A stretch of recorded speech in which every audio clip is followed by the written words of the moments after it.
সন্তান, ছোট ছেলে, আমার শোন বাচ্চা। আজ হচ্ছে আমাদের বাড়িতে কোজাগরি লক্ষ্মী পুজো, তাই সকাল সকাল স্নান করে চলে এসেছে আমার ঠাকুর মন্দিরে। ভোগের রান্না বসাবো। তার আগে যে কাজটা আমাকে করতে হবে, আমার গুরুর কাছে বাক্য নিতে হবে। বাক্য মানে হচ্ছে গুরুর আদেশ। গুরুর আদেশ ছাড়া তাদের জন্য তো আমি ভোগ রান্না করতে পারি না।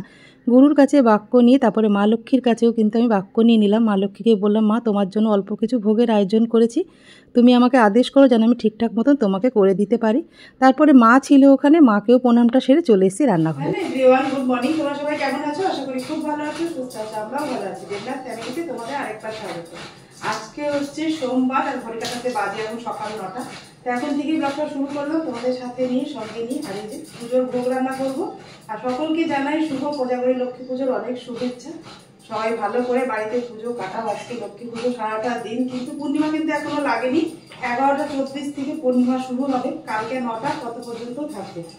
এখন পুজোর ভোগটা আমি এখন অল্প করে সেরে নেবো। তারপরে পূর্ণিমা লাগলে মন্দিরে গিয়ে মা লক্ষ্মীর স্নানাভিষেক করাবো, সব ঠাকুরের কাপড় জামা পরাবো। আগে ভাবছি কিছু ভোগটা একটু এগিয়ে রাখি। আর কালকে দেখো না, রান্নাঘরটা আমরা সব পরিষ্কার একদম ধুয়ে মুছে পরিষ্কার করে নিয়েছি। ওই জন্য ঠাকুরের সমস্ত বাসন জিনিসপত্র যা আছে সব এখানেই ছিল সারা রাত। এই যে ফুল টুলগুলো এখন ঠাকুর ঘরে নিয়ে যাবো। গ্যাস তো কালকে পরিষ্কার করাই ছিল, আমি তাও একটু মুছে নিয়ে একটু গঙ্গা জল ছিটিয়ে নিই।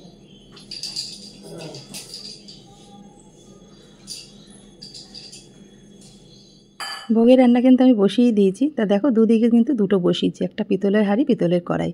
আগেই কিন্তু আমি সবার প্রথমে ভোগের মধ্যে বানাবো হচ্ছে পায়েস। মানে পায়েস দিয়েই কিন্তু আমাদের সব কিছু শুরু হয়, মানে শুভ বলে মনে করা হয় পায়েসটা। এই জন্য সবার প্রথমে বসিয়ে দিলাম। আর এদিকে কিন্তু আমি 2.5 বাটি মতো নারকেল কোড়া নিয়ে নিলাম। মা আছে বলে না অনেকটা আমার কিন্তু হেল্প হয়েছে জানো তো। কিন্তু লক্ষ্মী পুজো জানো তো প্রচুর জোগাড় করতে হয়, একা মানে হিমশিম খেয়ে যাওয়ার মতন অবস্থা হয়ে যায়। ওই জন্য মাকে বলেছি লক্ষ্মী পুজোতে অন্তত এসো। এদিকে পায়েস আর এদিকে কিন্তু নারকেল নাড়ু আমি বসিয়ে দিয়েছি।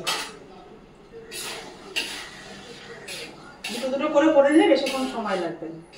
এখানে কিন্তু 1 লিটার দুধ দিয়েছি। 1 লিটার দুধের মধ্যে আমি 125 গ্রাম চাল দেবো, বেশি দেবো না। নিচে বসে করলে না কোমরে ভীষণ সমস্যা হয়। আমাকে তো নিচে বসা একদম বারণ করে দিয়েছে ডাক্তারবাবু, যে ভালো থাকতে গেলে কিন্তু এগুলো মেনে চলতে হবে। কিন্তু সংসারে এমন কাজকর্ম থাকে বা একা হাতে তো সমস্ত সকাল থেকে করতে হয়, ওই জন্য না মানা হয় না জানো তো। হুটহাট করে বসে পড়ি, হুটহাট করে এটা করি সেটা করে নিচু হয়ে, কিন্তু পরে গিয়ে কিন্তু আমাকে ভুগতে হয়। এই বছর ভাবলাম নতুন গ্যাসের করার তো খুব ইচ্ছে ছিল, তোমাদের বললাম, কিন্তু দাদাটা আসলো না, ছুটিতে রয়েছে বলে নতুন গ্যাসটা বসাতে পারলাম না। ওই জন্য গ্যাসের নিচ থেকে ওপর পর্যন্ত সমস্ত পরিষ্কার করে নিয়েছি। চলো নারকেল নাড়ু আর পায়েসটা নামিয়ে নিই। পায়েসের জন্য দুধটা কিন্তু একদম ফুটে উঠেছে। এবার গোবিন্দভোগ চালটা ধুয়ে রেখেছি, ওর মধ্যে দিয়ে দেবো। আমি কিন্তু ঘি কিচ্ছু মেশাইনি, পরে ওর মধ্যে ঘিটা দিয়ে দেবো। আমি কিন্তু 4 মুঠোর থেকে একটু বেশি দিয়েছি, মানে 4 মুঠো চাল আমার হিসাবে 100 গ্রাম মতন ধরি আমি। যখনই পায়েস করি 1 লিটার দুধে আমি কিন্তু 4 মুঠো চাল দিই। আজকে একটু বেশি দিয়েছি, মানে কি বলবো, মানে একদম অল্প একটু বেশি দিয়েছি। তা পায়েসটা বসিয়ে দিয়ে দেখো এদিকে নারকেলের কিন্তু পাকটাও একদম রেডি হয়ে গেছে। নারকেলটা নামিয়ে নিয়ে আমি পায়েসের চালটাও কিন্তু সেদ্ধ হয়ে গেছে, একবারে চিনিটাও দিয়ে দেবো। ওখানে 4 মুঠোর থেকে একটু বেশি চাল দিয়েছি, চিনিটা কিন্তু তার তুলনায় একটু কম দেবো, কেন মিষ্টি খুব একটা পায়েসে কেউ খেতে ভালোবাসে না, সেই জন্য আমি অল্প করে চিনি দিলাম। মানে ডাবু হাতার থেকে 1 ডাবু হাতা থেকে একটু কম দিয়েছি আর কি। তা দেখো পায়েসটা বসিয়ে দিয়ে একদম গ্যাসটা কমিয়ে দিয়েছি, ধীরে ধীরে হতে থাকুক। এবার কিশমিশ আর ঘি দিয়ে কিন্তু ওটা নামিয়ে নেব।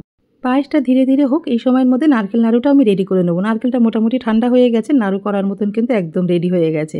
2.5 বাটি নারকেলের জন্য 1 বাটি কিন্তু আমি ভরে ওখানে আখের গুড় দিয়ে দিয়েছি। আর আখের গুড়টা মাপ আছে হচ্ছে 750 মতন। মানে নারকেলটা কিন্তু প্রচুর নারকেল হয়েছে, দুটো নারকেলে এতটা নারকেল হবে সত্যিই ভাবতে পারিনি। খুব ভালো হয়েছে নারকেলটা। তা নারকেল নাড়ু তো আমার রেডি হয়ে গেছে, এদিকে কিন্তু পায়েসটাও রেডি হয়ে গেছে। নামানোর আগে ওর মধ্যে ঘি আর কিশমিশ দিয়ে আমি নামিয়ে নিয়েছি। তারপরে দেখো পায়েসটা কিন্তু আমি 3টে বাটিতে একেবারের মতন বেড়ে নিলাম। ওপরে একটু কিশমিশ দিয়ে একটু ফুল করে নিলাম, দেখতে খুব ভালো লাগছে না? তাই পায়েসটা রেডি হয়ে এবার আমি একটু সুজি বসিয়ে দেবো। সবই কিন্তু আমি অল্প অল্প করে পরিমাণে করছি, বুঝতেই তো পারছো। এখানে তো খুব একটা লোক কারোর বাড়িতে কেউ আসে না। গ্রামের বাড়িতে যেরকম 250-500 করে সুজি রান্না করতাম, মানে লক্ষ্মী পুজোর দিনকে, এখানে তো সেটা হয় না। অল্প করেই বানাচ্ছি যাতে জিনিস নষ্ট না হয়, ওই জন্য সব কিছুই বানাচ্ছি, কিন্তু পরিমাণটা একটু কম করে করেছি। আমাদের নিচে যারা আছে ফ্ল্যাটে তাদেরকে সবাইকে প্রসাদ দেবো আর আমরা প্রসাদ নেবো, সেই জন্য সেই পরিমাণেই কিন্তু প্রসাদ বানাচ্ছি। আর আমাদের গ্রামের বাড়িতে প্রচুর বানাতাম জানো তো, সকাল থেকে শুরু হতো। রাতে পুজো করতাম, লক্ষ্মী পুজো তো রাত করে হয়, লক্ষ্মী পুজো করার পরে পরের দিন সকালে মানে প্রসাদ দিয়ে পারতাম না আর কি, আরও হলে মনে হয় আরও ভালো হতো। গ্রামের দিকে জানো তো মানুষের বাড়িতে প্রচুর আসে, কিন্তু কলকাতা শহরে সেরকম কিন্তু একদমই হয় না। সুজিটা বানানোর জন্য কড়াইয়ের মধ্যে অল্প করে ঘি, তার মধ্যে একটু তেজপাতা, একটা এলাচ দিয়ে নাড়াচাড়া করার পর একটা তামার পাত্র নিয়ে নিয়েছি মাপ করে দেওয়ার জন্য। এক বাটিটা মেপে কিন্তু আমি একটু সুজি দিয়ে দিলাম, তারপর ওই বাটি মেপে কিন্তু আমি 2 বাটি জল আর 1 বাটি চিনিও দিয়ে দিলাম। দিয়ে কিন্তু সুজিটা শুকনো শুকনো করে নামিয়ে নিয়ে আমি একটা থালার মধ্যে সুন্দর করে মেলে দিলাম। তারপর ওপরে কিশমিশ দিয়ে একটু সাজিয়ে নিলাম। যখন কাউকে দেবো ছুরি দিয়ে কেটে দিলে বা চামচের মাথা দিয়ে কেটে কিন্তু সুন্দর করে বরফি আকারেও করা যাবে বা এরকম পিস পিস করে সুজিটা দেওয়া যায়। ওই জন্য কিন্তু রান্নার পরে আমি ওইভাবেই কিন্তু সুজিটাকে রেডি করে নিলাম। সুজিটা নামিয়ে নিয়ে আমি দেখো খিচুড়ি বসাবো। ওইদিকে হাঁড়িতে দেখছো মুগ ডালটা ধুয়ে কিন্তু আমি সেদ্ধ বসিয়ে দিয়েছি। আমি যখন ভোগের খিচুড়ি বানাই তখন কিন্তু আমি এইভাবেই বানাই, তাতে আমার কিন্তু অনেকটা কাজ সুবিধা মনে হয়, আর জিনিসটা অল্প হলেও কিন্তু জিনিসটা প্রচুর আয়ও দেয়, আমার এটা মনে হয়। তোমাদের কিরম ধারণা অবশ্যই কিন্তু কমেন্ট করে জানিও। তোমরা ভোগের খিচুড়ি কিভাবে বানাও সেটাও কিন্তু আমাকে কমেন্ট করে জানিও। ডালটা কিন্তু মোটামুটি সেদ্ধ হয়ে গেছে। আমি গ্যাস অফ করে কড়াইয়ের মধ্যে কিন্তু বেশ খানিকটা আমি সর্ষের তেল দিয়ে দিলাম। তার মধ্যে দিলাম শুকনো লঙ্কা, তেজপাতা, জিরে ফোড়ন দেওয়ার পরে ওর মধ্যে এক এক করে আমি সমস্ত মশলা আর একটা গোটা টমেটো কিন্তু প্রথমে দিয়ে দিলাম। টমেটোটা দিয়ে নাড়াচাড়া করার পরে আমি ওর মধ্যে কিছু গুঁড়ো মশলা দিয়ে দিলাম। গুঁড়ো মশলার মধ্যে রয়েছে জিরে, ধনে, লঙ্কার গুঁড়ো, হলুদ, নুন, সমস্ত কিছু মশলা ভালো করে কষিয়ে নিয়ে গোবিন্দভোগ চাল 250 গ্রাম চাল, 250 গ্রাম ডালের আমি খিচুড়ি বানাচ্ছি। চালটা ধুয়ে ওর মধ্যে দিয়ে ভালো করে কিন্তু কষাতে হবে। আমি ওর মধ্যে কিন্তু 3খানা মতন কাঁচা লঙ্কাও দিয়েছিলাম। তো সমস্ত কিছু চাল আর মশলা ভালো মতন কষে যাওয়ার পরে আমি পরিমাণ মতন জলও দিয়েছি। জল কিন্তু খুব একটা বেশি দেবে না, ডাল সেদ্ধ হওয়ার সময় ডালের মধ্যে কিন্তু অনেকটাই জল রয়েছে। তারপরে চালটা যে সিদ্ধ হয়ে এসেছিলো, যেরকম পায়েসের চাল সেদ্ধ হয়ে যায় মানে 80% সেদ্ধ করে, তারপর ডালটাও কিন্তু আমি 80% সেদ্ধ করে ওর মধ্যে দিয়ে দিয়েছি। দিয়ে ভালো করে নাড়াচাড়া করে নেওয়ার পরে নামানোর আগে ঘি, গরম মশলা আর পরিমাণ মতন চিনি কিন্তু একটু বেশি দিতে হবে। মা যখন নারকেল করেছিল অল্প একটু নারকেল ছিল, একটুখানি কুচিয়ে রেখেছিল মানে ছোটো ছোটো করে, আমি একটু ঘিয়ে ভেজে ওপর থেকে খিচুড়ির মধ্যে দিয়েছিলাম, সেটা তোমাদেরকে দেখাতে পারলাম না। তারপরে খিচুড়িটা নামানোর পরে আমি ঠাকুর ঘরে গেছিলাম। ঠাকুর ঘরে গিয়ে একটুখানি কাজ মানে বারবার এখানে ভোগের রান্নাটা দেখছি, আবার ওখানে গিয়ে ঠাকুর ঘরে কিছু কাজও এগিয়ে রেখে আসছি। বাবা লোকনাথকে তো সকালে মোছানো হয়নি, গঙ্গার জল দিয়ে মুখে চোখে গায়ে হাত পায়ে দিয়ে তারপর টাওয়াল দিয়ে ভালো করে বাবাকে মুছিয়ে রেখে আবার চলে আসলাম রান্নাঘরে। রান্নাঘরে আমি যে 5 মিশালি যে সবজিটা বানাবো খিচুড়ির সাথে মানে লাবড়াই বলতে পারো, ওর মধ্যে ভাড়ালি দিলে কিন্তু পুরো লাবড়াই হয়ে যেত। এছাড়া কিন্তু সমস্ত সবজি দেওয়া আছে, কাঁচকলা, লাল আলু, এমনি আলু, ঝিঙে, পটল, সমস্ত কিছু, কুমড়ো, বেগুন। তারপর কড়াইয়ের মধ্যে সর্ষের তেল দিয়ে জিরে, তেজপাতা, শুকনো লঙ্কা ফোড়ন দিয়ে সবজি কেটে রাখাগুলো দিয়ে দিয়েছিলাম। তারপরে কিন্তু আমি গুঁড়ো মশলার যা যা বেসিক মশলাগুলো রয়েছে জিরে, ধনে, লঙ্কার গুঁড়ো, হলুদ, নুন সমস্ত কিছু দিয়ে ভালো করে কষিয়ে নিয়ে একটা থালা দিয়ে ঢেকে রেখে আবার চলে এসেছি ঠাকুর মন্দিরে। মানে এই করছে, একবার রান্নাঘর একবার ঠাকুর মন্দিরে।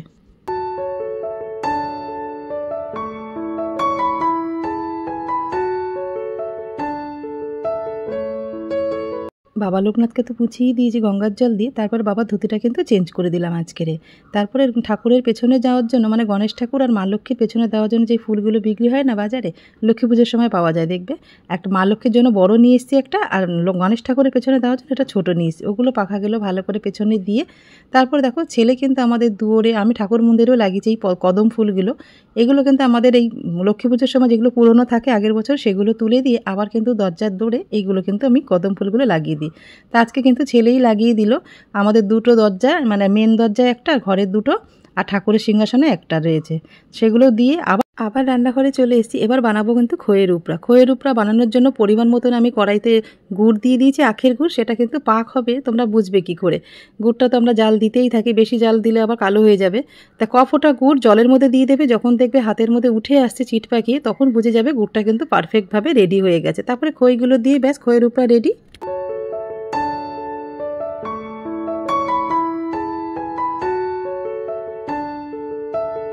রান্না কিন্তু আমার সমস্ত কিছু রেডি হয়ে গেছে। লুচিটা শুধু এখন ভাজিনি, একদম পুজোয় বসার কিছুক্ষণ আগেই লুচিটা ভেজে নেবে। এত তাড়াতাড়ি লুচি ভাজলে সকাল সকাল লুচিগুলো একদম শক্ত হয়ে যেতে পারে বা নিয়েও যেতে পারে, ওই জন্য এখন আর ভাজলাম না।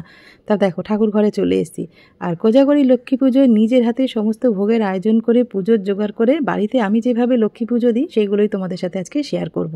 তা মা লক্ষ্মীকে স্নান অভিষেক করাবো, তার জন্য মা লক্ষ্মীর সাজসজ্জার থালাটা তো রেডি করতে হবে নাকি। কোজাগরি লক্ষ্মী পুজোয় মাকে যেগুলো পরাবো সেইগুলো কিন্তু একটা থালার মধ্যে আমি রেডি করে নিলাম। আর এই যে শাড়িটা বানানো দেখছো, এটা আমি কাট পিস থেকে মানে যাদবপুর কাট পিস থেকে ব্লাউজ পিস কিনে নিয়েছি এরকম বেনারসি মতন রানী কালারের মধ্যে। এটা কিন্তু আমি একটুখানি সেলাই করে নিয়ে এসেছি পাশের একটা দর্জির দোকান থেকে। আমি বাড়িতেই বানাতাম, কিন্তু হাতে সেলাই করলে অনেক সময় সিল্কের শাড়ি তো বোঝা যেতে পারে, ওই জন্য আমি আর করলাম না। কিন্তু ব্লাউজটা কিন্তু নিজের হাতে বানিয়েছি, কেমন হয়েছে জানিও কিন্তু। আমার মা লক্ষ্মীর সাজসজ্জার থালাটা কিন্তু রেডি করে নিয়ে এবার স্নান অভিষেক করাবো, সেই থালাটাও কিন্তু রেডি করে নিলাম। থালার মধ্যে রয়েছে দুধ, দই, ঘি, মধু, গঙ্গার জল আর একটু ফুল দিয়ে অভিষেক করবো, সেই জন্য কিন্তু গাঁদা ফুল কুচিয়ে নিয়েছি। ওর মধ্যে কিন্তু গোলাপ জল, একটু কর্পূরও কিন্তু আমি দিয়ে নিলাম। আর কর্পূরের গন্ধ মার তো সবসময়ের জন্য পছন্দ।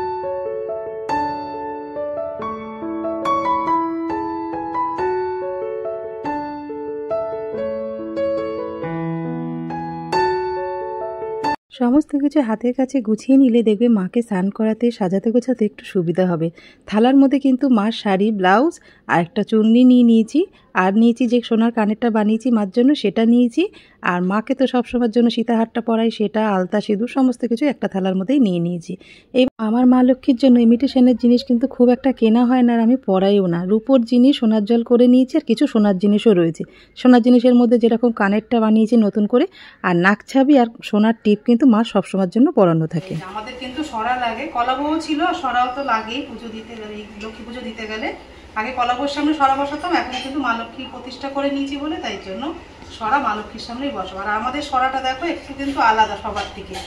ওপরে কিন্তু রাধা কৃষ্ণ রয়েছে আর নিচে কিন্তু মা লক্ষ্মী থাকে, কেন আমাদের কুলগুরু হচ্ছে আমাদের রাধা কৃষ্ণ। কেন আমার শ্বশুর আজীবনকাল রাধা কৃষ্ণরই পুজো দিয়ে এসছে, রাধা কৃষ্ণের সেবা দিয়ে এসছে, ওই জন্য আমাদের রাধা কৃষ্ণ কিন্তু থাকবেই।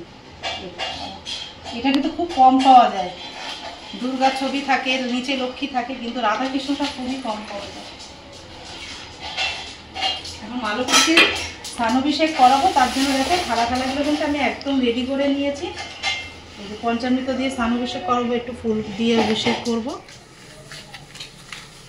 এই যে তেলের প্রদীপ কিন্তু আমি রেডি করে নিয়েছি, এর মধ্যে কিন্তু লবঙ্গ আর একটু এলাচ দিয়ে দিয়েছি। মা লক্ষ্মীকে স্নান অভিষেক করানোর জন্য মাকে কিন্তু একদম রেডি করে তামার পাত্রের উপরে বসিয়ে নিয়েছি, যেই পাত্রেতে মাকে স্নান করাই, ভোলেনাথকে স্নান করাই, সেই পাত্রের মধ্যে। তারপরে স্নান অভিষেক করানোর আগে সমস্ত জিনিস তো সামনে গুছিয়ে নিয়েছি, আর ধূপ আর দীপও কিন্তু জ্বালিয়ে নিয়েছি। অভিষেক করানোর আগে কিন্তু ধূপ দীপটা অবশ্যই জ্বালাতে হবে, আর মাকে কিন্তু আরতিও করতে হবে। তো দেখো পঞ্চামৃতটা কিন্তু আমি আলাদা করে তোমাদের দেখানোর জন্য নিয়েছিলাম। তারপরে কিন্তু একটা ঘটির মধ্যে আমি সমস্ত জিনিস কিন্তু একসাথে করে পঞ্চামৃতটা তৈরি করে নিলাম। দুধ, দই, ঘি, মধু, তারপরে শর্করা দিয়ে দিলাম।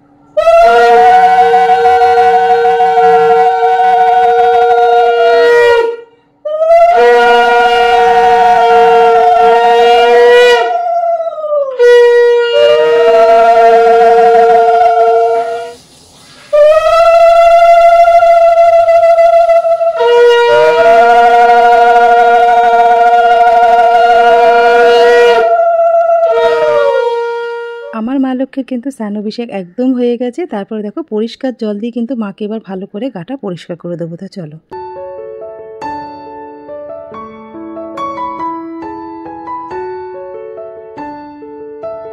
বানিয়েছি একদম, মার কিন্তু দারুণ ফিটিংস হয়েছে। আমি এতটাই আশা করিনি যে এইভাবে হবে।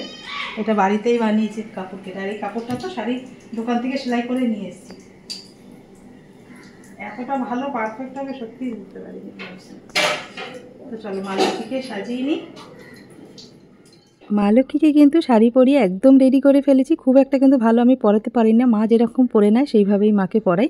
আর এই চুলটা কিন্তু একদম নতুন, তোমাদেরকে দেখাতে পারিনি, বা থালায় কিন্তু আমি রেডিও করতে পারিনি, ভুলে গেছিলাম একদম। এটা অনেকদিন আগেই মনাদের বাড়ি গেছিলাম, তালদি থেকেই চুলটা কিনে নিয়ে এসেছিলাম। আর যে চুলটা সবসময়ের জন্য মার থাকে সেটা কিন্তু খুলে রেখে নতুনটা পরিয়ে দিলাম আজ।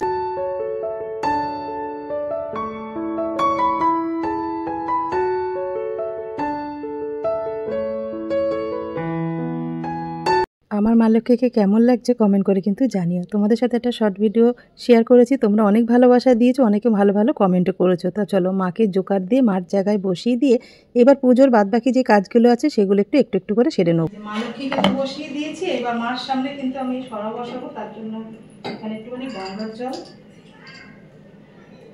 সিঁদুর,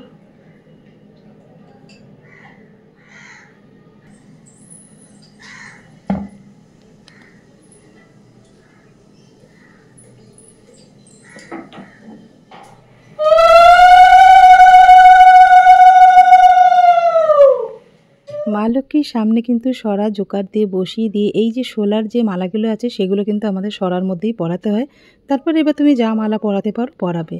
মার জায়গাটা কিন্তু সুন্দর করে রেডি করে একটা পদ্ম ফুল কিন্তু মায়ের হাতে আর সরার ওপরটা কিন্তু মাঝখানে দিয়ে দিলাম, দিয়ে মাকে গাঁদা ফুলের মালাও পরিয়ে দিয়েছি, চন্দন কর্পূর সব কিছু দিয়ে রেডি করেছিলাম ফুলমালা, সেগুলো সব ঠাকুরকে কিন্তু পরিয়ে দিয়েছি।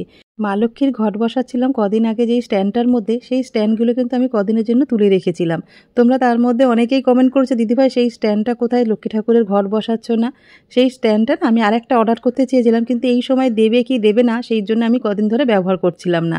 আজকে দেখো বার করে নিয়েছি, কিনেছিলাম কিন্তু এটা আমাদের মা লক্ষ্মীর সামনে লক্ষ্মী পুজোর সময় যে পূর্ণিমার হাড়ি বসে সেগুলো কিন্তু আমাদের মাটিতে বসাতে নেই, তো ওই জন্য আমি এই স্ট্যান্ডগুলো কিনে নিয়েছিলাম। আরেকটা অর্ডার করে আমি এটা কিন্তু প্রত্যেক বৃহস্পতিবারে ঘট বসানোর জন্য আরেকটা অর্ডার করে দেবো। এই মুহূর্তে দেবে কি দেবে না অত রিস্ক নিলাম না, ওই জন্য আমি কদিনের জন্য ওটা তুলে রেখেছিলাম। পূর্ণিমার হাড়ি বসাবো যেই স্ট্যান্ডগুলোর উপরে, সেই স্ট্যান্ডগুলোর উপরে খড়ি মাটি দিয়ে একটু আলপনা এঁকে নিলাম। আর যে মার ঘট বসাবো যেখানে মা লক্ষ্মীর জন্য, সেইখানেও কিন্তু একটু আলপনা দিয়ে দিলাম। তারপরে দুপাশে মার পদচিহ্ন এঁকে নিয়ে তারপরে এবার বাকি কাজগুলো কিন্তু একটু একটু করে সেরে নেবো। আজকে কিন্তু দেখো এই যে তামার তাম্বুপালটা ছোট, ওর মধ্যেই ঘট বসাবো, তাই জন্য নিচে আলপনা দিয়ে ওপরে বাটিটা বসিয়ে দিয়ে তারপরে দেখো আমি 5খানা সিঁদুরের ফোঁটা আর আলপনা এঁকেছি যেই স্ট্যান্ডগুলোর মধ্যে, সেইখানেও কিন্তু একটু মাঝখানে সিঁদুরের ফোঁটা দিয়ে দিলাম। আর আজকে কিন্তু গঙ্গা মাটির মধ্যে আমি কিন্তু গোলাপ জল দিয়ে গঙ্গা মাটিটা মেখে নিলাম ভালো করে।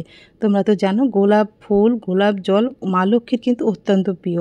সব কিছুতে তোমরা আজকে কিন্তু গোলাপ জলটা কিন্তু অবশ্যই ব্যবহার করবে। ভিডিওটা যতক্ষণে পৌঁছাবে ততদিনে কিন্তু তোমাদের লক্ষ্মী পুজো হয়েও যাবে। কি করব বলো, একা হাতে সমস্তটা করতে হয়, তো এডিটিং ভিডিও শ্যুট সব কিছু একা, ওই জন্য সময় করে এডিটিংটা আমি ঠিক সময় মতন করতে পারিনি বলে পুজোর পরের দিন কিন্তু তোমাদের সাথে ভিডিওটা শেয়ার করতে পারিনি। আর আগে করতে পারলে তো অবশ্যই ভালো হতো, কিন্তু দুবারে লক্ষ্মী পুজো ওইভাবে জোগাড়যন্ত্রী করে করা আমার দ্বারা সম্ভব হয় না, ওই জন্য তোমাদের আগে আমি কিছুই শেয়ার করতে পারি না। গঙ্গা মাটির মধ্যে সিঁদুরের ফোঁটা দিয়ে রেখে দিলাম। আর মা লক্ষ্মীর সামনে যে মঙ্গলদ্রব্যটা সাজাবো, একটা পিতলের থালা, যেই থালায় ঠাকুরকে ভোগ দিই, সেই থালাগুলো তো আজকে কোনো কাজে লাগবে না, সেই জন্য আমি এইসব কাজেই ব্যবহার করছি আজকে। 3খানা পান, তাতে সিঁদুরের ফোঁটা, 3টে হলুদের গাঁট, সব 3টে করে আমি কিন্তু এখানে দিচ্ছি। তোমরা চাইলে একটা পানের মধ্যে সব কিছু দিতে পারো। তারপর 3খানা কিন্তু আমি সুপারি, 3টে পদ্ম বীজ, 3টে হচ্ছে নাভি শঙ্খ আর দিয়ে দেবো। তারপরে দেবো দেখো 3খানা লক্ষ্মী করি। 3খানা লক্ষ্মী করি দেওয়ার পরে 3টে কাঁচা টাকা কিন্তু ওর মধ্যে অবশ্যই দিতে হবে। তা আমি দুটোর মধ্যে কিন্তু কাঁচা টাকার কয়েন দিলাম, 1 টাকার কয়েন, আর মাঝখানে যেটা দেখছো সেটা হচ্ছে আমি রূপোর কয়েন দিলাম। তোমরা চাইলে কিন্তু রূপোর কয়েনটা দিতেও পারো না দিতেও পারো, আমার কাছে আছে তাই জন্য দিলাম। কোজাগরি লক্ষ্মী পুজোর দিন আমার মা লক্ষ্মীর সামনে মঙ্গলদ্রব্য সাজানো কিন্তু আমার একদম হয়ে গেছে। এবার ওখানে মাকে দেখিয়ে মার উদ্দেশ্যে মাকে বলবো, মা তুমি আমি যে তোমার জন্য মঙ্গলদ্রব্য সাজিয়েছি সেটা তুমি গ্রহণ করো বলে মাকে বলে নিয়ে তারপরে মার ওই সামনে কিন্তু আমি রেখে দেবো।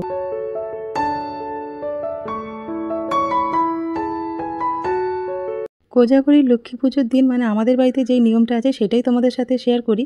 আমাদের না প্রচুর কিছু গুছাতে হয় জানো তো, পুজো করতে বেশিক্ষণ সময় লাগে না, কিন্তু যেই জিনিসগুলো আমার প্রত্যেক বছর নিয়ম করে যে মা লক্ষ্মীর পুজোতে আমি করি সেইটা কিন্তু গুছাতে আমার অনেকটাই সময় লেগে যায়। ওপরে দেখো গুছিয়ে নিয়ে মার হাতে কিন্তু ধানের শীষটা দিয়ে দিলাম। এইবার কিন্তু আমি নিচে বসে পড়েছি নৌকা সাজানোর জন্য। অনেকে কিন্তু কলার যে ভেলাগুলো আছে ওগুলো দিয়ে নৌকা কিন্তু আমরাও বানিয়েছি, যখন আমরা গ্রামের বাড়ি থাকতাম শ্বশুর বানিয়ে দিত, কিন্তু এখানে কে বানিয়ে দেবে বলো, এখানে তো সেই কিনে নিয়েই করতে হবে। সেই জন্য আমি একেবারে যাতে আমার সুবিধা হয় ওই জন্য পিতলের নৌকা কিন্তু দেবনাথবাবু আমাকে কিনে দিয়েছে। তা আমাদের নৌকা সাজাতে গেলে নৌকার মধ্যে আমি কি কি দিই সেগুলোই তোমাদের সাথে আজকে শেয়ার করবো। তোমরা নৌকা সাজাও কি কি দিয়ে অবশ্যই কিন্তু আমাকে কমেন্ট করে জানিও। আর আমি যেগুলো করছি সেগুলো তোমাদের নিয়ম আছে কি না সেটাও কিন্তু কমেন্ট করে জানি।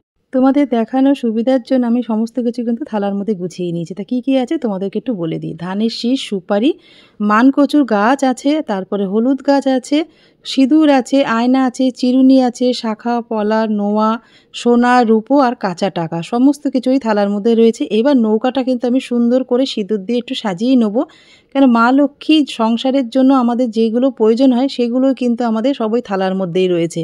সেই উদ্দেশ্যেই কিন্তু মাকে এগুলো দেওয়া হয় যে মা আমার সংসারের জন্য ভরাপূর্ণ থাকে। মা লক্ষ্মীর নাম স্মরণ করে আমি কিন্তু যা যা সাজিয়েছি নৌকার জন্য সমস্ত কিছুই নৌকার ভেতরে কিন্তু আমি ওগুলো দিয়ে দেবো। দিয়ে জোকার দিয়ে কিন্তু আমাদের ওটা বসাতে হয়। কখন বসাবো সেটা তোমাদের সাথে পরে শেয়ার করছি। সব কিছু এখন নৌকার মধ্যে আমি দেখো দিয়ে দিলাম। এখনও কিন্তু অনেক কিছু গুছানো বাকি রয়েছে, একটা একটা করে পার্ট শেষ করছি, এখনও প্রচুর কিছু বাকি রয়েছে। তা চলো সব কিছু গুছিয়ে নিয়ে পরে তোমাদের সাথে।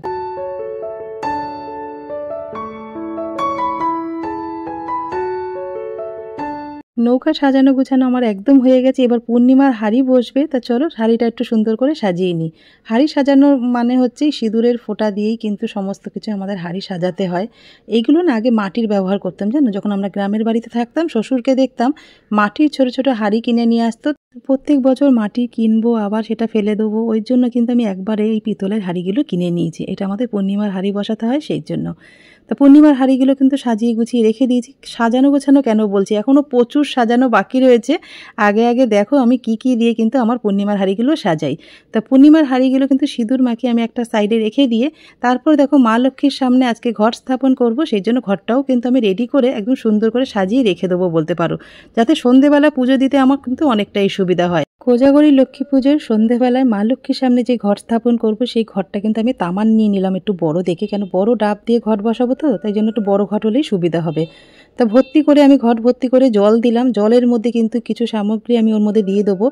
আতর চাল দিয়ে দিলাম ওর মধ্যে কাঁচা টাকার কয়েন, হলুদের গাঁট, একটা হৈত্যকি, গোলাপ জল, দূর্বা, মানে সমস্ত কিছু আমি জলের মধ্যে যেরকম ঘট বসাতে গেলে দিই সেগুলো সমস্ত কিছু দিয়ে ওর মধ্যে কিন্তু 9খানা পান পাতা, 7টা 9টা 5টা এগুলো বীজের সংখ্যাগুলো দেওয়া যেতে পারে। তা বেশি মানে যদি আমি 5টা করি না হালকা হয়ে যাবে, সেই জন্য আমি 9খানা মতন ওখানে আমসরা দিয়ে দিলাম। তার মধ্যে দিলাম একটা পান সিঁদুর মাখিয়ে, আর সব কিছুর মধ্যে কিন্তু সিঁদুর মাখানো রয়েছে। 5খানা বেলপাতা, বেলপাতার মধ্যেও সিঁদুর মাখিয়ে আমি ওর উপরে দিয়ে দিলাম, দিয়ে সমস্ত ডাবের মধ্যে স্বস্তিক চিহ্ন এঁকে আমি কিন্তু ঘরটা রেডি করে রেখেছি। মানে এখনও রেডি করা তো বাকি রয়েছে, তোমরা জানো বেশিরভাগটাই আমি গুছিয়ে রেখেছি বলতে পারো। তার ঘট সাজানো তো হয়ে গেছে, এদিকে কিন্তু পূর্ণিমার হাঁড়িগুলোও কিন্তু আমি সুন্দর করে সাজিয়ে নিলাম। তা যেই খইয়ের উপরাটা আমি বানিয়ে রেখেছিলাম ওই হাঁড়ি দুটো দেখলে সিঁদুর দিয়ে রেডি করেছি, সেই হাঁড়িগুলো কিন্তু একদম ভর্তি করে কিন্তু খই দিয়ে দিতে হবে। খই যেন একদম হাঁড়ি যেন খালি না থাকে সেরকমভাবে কিন্তু হাঁড়িটা ভরতে হবে। তারপরে সুন্দর করে কিন্তু নাড়ু দিয়ে চারিদিক দিয়ে সাজিয়ে নিয়ে মাঝখানে কিন্তু একটা খেলনাও দিয়ে দিলাম। আর লুচি ভাজলে কিন্তু ওর মাঝখানে একটা লুচিও দিতে হবে আমাদের। মানে এইভাবেই কিন্তু আমাদের পূর্ণিমার হাঁড়িগুলো রেডি করে ঠাকুরের জন্য যা যা ভোগের আয়োজন করেছি সমস্ত কিছু রান্নাঘর থেকে গুছিয়ে এনে ঠাকুরের সামনে কিন্তু গুছিয়ে রেখে দিয়ে গেলাম। তো চলো পরে গিয়ে তোমাদের সাথে কথা হচ্ছে। ঠাকুরের সমস্ত কিছু গুছিয়ে রেখে এসেছি। এই যে শাড়ি পরতে, এমনি শাড়ি পরছিল, দেবরাবাবুর খুব শখ হয়েছে আজকে আমি 8 পেরে শাড়ি আমি কি পরতে পারি বলো তো এত তাড়াতাড়ি করে, ভালো লাগছে। 5:30 বেজে গেছে, এখনো পুজোর মানে বসিনি, কিন্তু গোছানো সবকিছু হয়ে গেছে। কোমর 8 পেরে শাড়ি কত ভালো, দেখো 8 পেরে শাড়ি পরাতে গেলে কিন্তু আমাকে করতে যাবে, কোমরের বিছে এই যে তোমার কোমর বন্ধন এগুলো বানিয়ে দিতে হবে। এই দেখো একটা গোলাপ ফুল দিয়ে দিয়েছি, কেমন লাগছে কমেন্ট করে জানিও। ওটার সাথে ম্যাচ করেছে, ভালো দেখেছে গোলাপটার সাথে। আর শাড়ি পরতে গেলে সময় লাগে, এইসব ঢাকাই শাড়ি তো মানে তাঁতের জিনিস পরতে গেলে একটু সময় লাগে।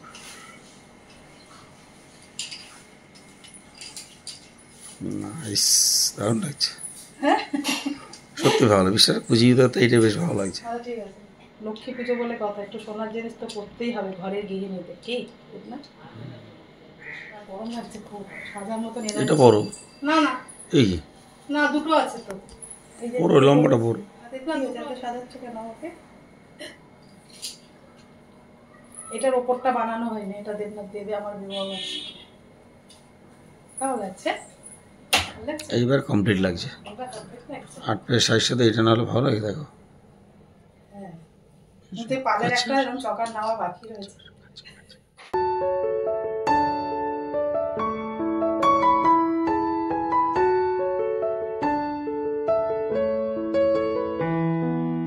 কোজাগরী লক্ষ্মী পুজোর দিন আমাদের মতন গৃহিণীদের সকাল থেকে রাত পর্যন্ত এতটাই ব্যস্ততার মধ্যে কাটে যে সন্ধেবেলা নিজে একটু সাজবো গুজবো সেই এনার্জিটাও কিন্তু থাকে না।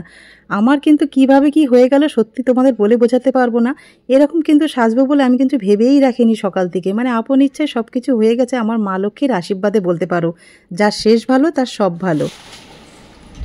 আর আমাদের ভোগের থালা কিন্তু এইভাবেই মানে রেডি করতে হয় মার জন্য, মানে ঠাকুরকে দিলে এরকম মানে সব কিছু কিন্তু যা যা ভোগ রান্না করি সমস্ত কিছু কিন্তু থালার মধ্যে দিতে হবে, লাস্টে পান দিয়ে শেষ। পায়েসটা শুধু এখানে আলাদা করে বেড়েছি, সব কিছু লুচি সুজি খিচুড়ি 5 রকম ভাজা রাবড়ার তরকারি চাটনি সমস্ত কিছু এখানে দিয়ে দিয়েছি।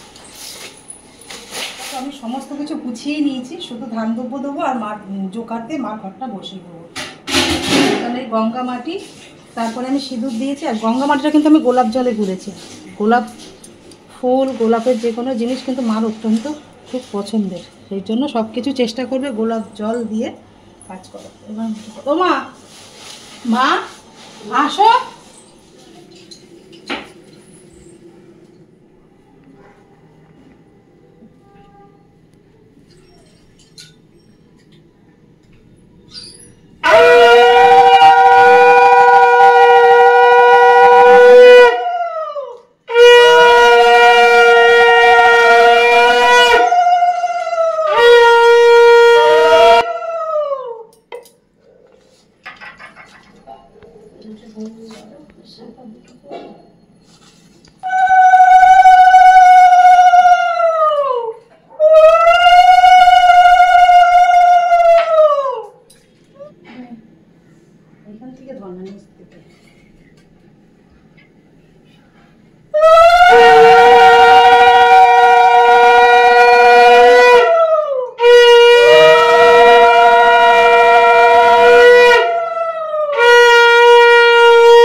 সকাল থেকে মাকে তোমাদের দেখাতে পারি না কেন, মা না ক্যামেরার সামনে আসতে একটু লজ্জা পায় জানো তো। সন্ধেবেলা একটু রেডি হয়ে বসেছে, সিঁদুর টিঁদুর পরে, লাল পেরে সাদা শাড়ি লাল ব্লাউজ পরেছে। আমি যে মা তোমাকে খুব ভালো লাগছে, তাই জন্য মাকে একটু দেখালাম। আর আমার তো সমস্ত কিছু গুছানো হয়ে গেছে, পুজো দিয়ে ঠাকুরের সমস্ত ভোগে নিবেদন করে কিন্তু আমি এবার পাঁচালি নিয়ে বসে পড়েছি।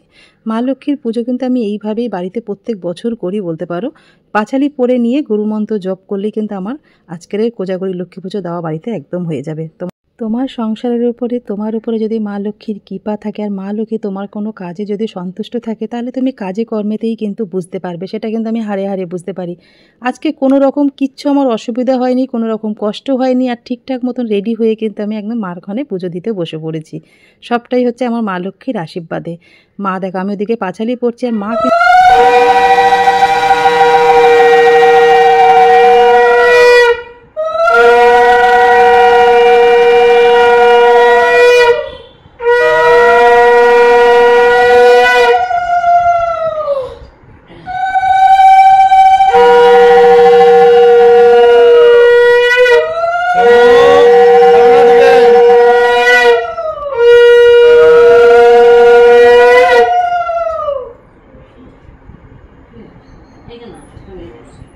মা লক্ষ্মীর সামনে আমার পাঁচালি পড়া হয়ে গেছে। তারপর সমস্ত কিছু দিয়ে মা লক্ষ্মীকে আরতি করে নিলাম। কর্পূর দিয়ে, পঞ্চপ্রদীপ, ধূপ, ধুনো সমস্ত কিছু দিয়ে আরতি করে নেওয়ার পরে আমার ছোট ছেলে এসে গেছে কিন্তু প্রদীপের তাপ নিতে। তো চলো ওকে আগে দেখো আবার এসছে। এবড়ো কত দেবো তোকে? বুড়ো বসো বসো বসো বসো বস বসো। এই যে আমার বাহন, এটা আমার সন্তান, ছোট ছেলে, আমার শোন বাচ্চা। দিয়েছি তো বাবা, অনেকবার দিয়েছি। বাবাকে দিই। এ বাবু আবার এখানে নিতে আসছে, দেখ। দেবো আবার দেবো? থাক থাক দিতে হবে না। কত তাপ দেবো? তো মাথা এমনি গরম, আরো গরম হয়ে যাবে। পুজো দেওয়া হয়ে গেছে একদম ঘরোয়া ভাবে। আমি নিজে যেরকম করি প্রত্যেক বছর লক্ষ্মী পুজো, সেভাবেই করেছি। তা চলো এখন কলকাতাতে বাজে 7:15, আমার পুজো দেওয়া হয়ে গেছে। এবার একটু চাটা খাবো, জল খাবো। তা চলো পরে গিয়ে তোমাদের সাথে কথা হচ্ছে। মা আর দিদা পুজো দিয়ে উঠতে না উঠতে আমার ছেলে কিন্তু চা বসিয়ে দিয়েছে। এই গুণটা কিন্তু আমার ছেলের মধ্যে রয়েছে, মা দিদাকে চা করিয়ে খাওয়ানোর মতন। সাথে নিজে বাবাও কিন্তু একসাথে সবাই চা খাবো। তা দিদা আর নাতিনে মিলে কেউ হাসাহাসি আর কি করছে, দুজনে ম্যাচিং ম্যাচিং পড়েছে। তাই বলছে আমাদের একটু ফটো তুলে দে। তাই দেখছি। ঠাকুরের আর কিছু তোমাদের সাথে শেয়ার করলাম না কেন, পূর্ণিমা না ছাড়া পর্যন্ত আমি কিছুই হাত দিতে পারবো না। সেই জন্য কালকে সকালে পূর্ণিমা ছাড়বে, তারপরে সবটাই হাত দেবো। তা আজকের ব্লগটা এই পর্যন্তই রাখলাম। যদি তোমাদের কিছু ভালো লেগে থাকে লাইক কমেন্ট শেয়ার করো। আমার চ্যানেল নতুন হলে অবশ্যই কিন্তু সাবস্ক্রাইব করো।